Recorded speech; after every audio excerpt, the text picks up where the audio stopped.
Using blowtorch, they caught him before he could even lock all the doors. Maduro's shock and awe froze him as Delta Force reached the compound. Nicholas Maduro and his wife, Cilia Flores, were physically secured. And God bless the United States. Thank you very much. Hindi ako magkukunwari na matagal ko nang sinusundan ang serye na ito. I'm about as informed as the next guy.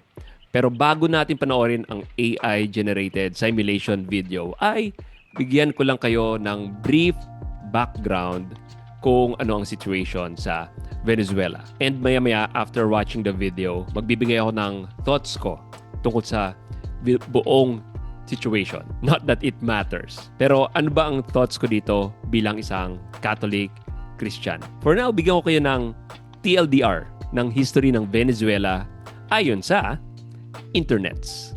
Alam naman natin ang nangyari. Binomba ng US ang baluarte ng diktador ng Venezuela na si Zanjo Maduro. I mean, Nicolas Maduro. May mga nagsasabi na nag-violate daw ang US ng international law at nagsilta nga ang presidente ng China na si Xi Jinping. Linabag daw ng US ang sovereignty ng Venezuela. Dahil syempre, very big advocate ang China ng sovereignty. Pero ano nga ba ang history ng US at Venezuela? Noong unang panahon, hindi kayang i-extract ng Venezuela ang sarili nilang langis.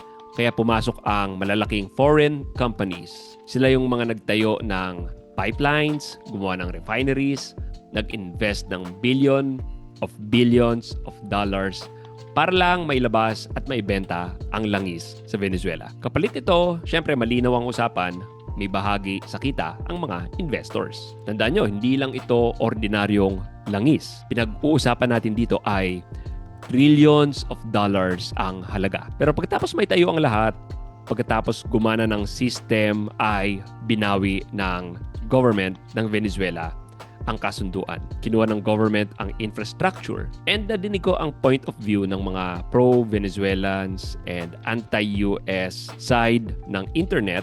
Sabi nila, ginawa daw ito ng Venezuela dahil mas malaki daw ang nakukuhang shares ng oil companies kesa sa Venezuela mismo. Kaya ang ginawa lang naman daw ng Venezuelan government under Hugo Chavez, binawi ang lahat ng kanilang oil. After this ay inimbargo daw ng US ang makipag-trade sa Venezuelans kaya lumipat daw ang Venezuela sa kalaban ng US. So ito yung mga ayon sa anti-US, pro-socialist Venezuelan peeps. Kaya dito nagsimula ang problema. Pagkakuha ng government ng Venezuela, bumagsak ang efficiency, nasira ang maintenance, humina ang production. Kung noong 1970s halos 10% ng world oil supply ay galing sa Venezuela, ngayon halos 1% na lang.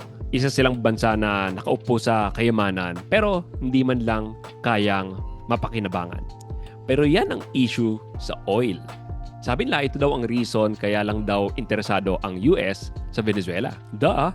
Fair lang naman, di ba? Pero ang tingin kong ginawa ng US dito, in my opinion, ay parang kung paano nahuli si Al Capone. Si Al Capone o Scarface ay isang gangster at crime boss. Pero hindi siya mapakulong sa crimes niya. Kaya para makulong siya, ay kinasuhan siya ng tax evasion. And in my opinion, maaaring tungkol sa oil ang reason ng US para banatan ang baluarte ni Maduro. Pero ang ginawa nilang dahilan ay illegal drugs ang Venezuela, narco state na laging nagpapadala sa US ng illegal drugs. Kaya nila hinuli si Maduro. Okay, panoorin natin ang video kung paano hinuli si Maduro. Pero bago yan, kung hindi pa kayo subscribe sa channel na ito, baka naman pwedeng pakihit ng subscribe button down below. Okay? Okay, game. Ito na ang video. Then mamaya magko-comment ako. So, sabay-sabay nating panoorin. Let's start with step 1. The setup. This didn't happen overnight. For months, the U.S. had been tightening a naval quarantine around Venezuela. The U.S. Gerald R-4 carrier strike group and the U.S. Iwo Jima amphibious ready group were parked off the coast. The pretext was clear. The U.S. designated the Venezuelan government a narco-terrorist state, specifically targeting the drugs lords. But while the Navy squeezed the coast, intelligence assets were tracking one man. They waited for a specific window, a moment where Maduro was stationary and vulnerable. Step 2, the strike. It began at exactly 2 in the morning Venezuelan Standard Time. High above, several F-35 stealth fighters punch a hole through the enemy lines, destabilizing their anti-air defenses. Like these Russian S-300 missiles located all over the strategic high-value target. With the skies cleared, the path opens for Delta Force helicopters to fly straight towards the mission. Wow. Here comes the deception as the helicopters flew. The jets started firing with more strikes as it hit Fort Tuna, the main military base and command center, and La Carlova Air Base, destabilizing Venezuelan air support. Reports from the ground describe widespread explosions and a sudden communications blackout. The chaos wasn't the goal, it was the cover. So, comment muna ako. Wow, grabe. Para silang magician. Ito, minaster na yung art of deception. Ganun yung mga magicians eh. Habang may nangyayari dito, may ginagawa sila dito sa kabilang banda. Alright, tuloy na natin ang panonood. But how did the raid happen? We have to look at step 3. Under the cover of darkness and chaos, the Tier 1 operators went to work. But what is the exact unit tasked with the mission? It is the Delta Force, one of the most elite secretive special forces units in the US military. Witnesses in Caracas reported low-flying aircraft skimming the rooftops, flying well below radar coverage. The team breached a secure compound believed to be a safe house within the massive Fort Tuna complex. Resistance from the Venezuelan Presidential Guard was swift but ultimately futile, as the helicopters lay cover fire. The operators moved with surgical speed, landing on multiple points. But how exactly the capture and extraction happened? For this, let's look at step 4. Specialized helicopters hovered over the objective to insert the assault team. While dozens of attack helicopters laid down suppression fire, the Delta Special Forces descended and started the search for the high-value targets. How did they find him? Simple. The CIA had planted spy inside Nicolas Maduro close circle.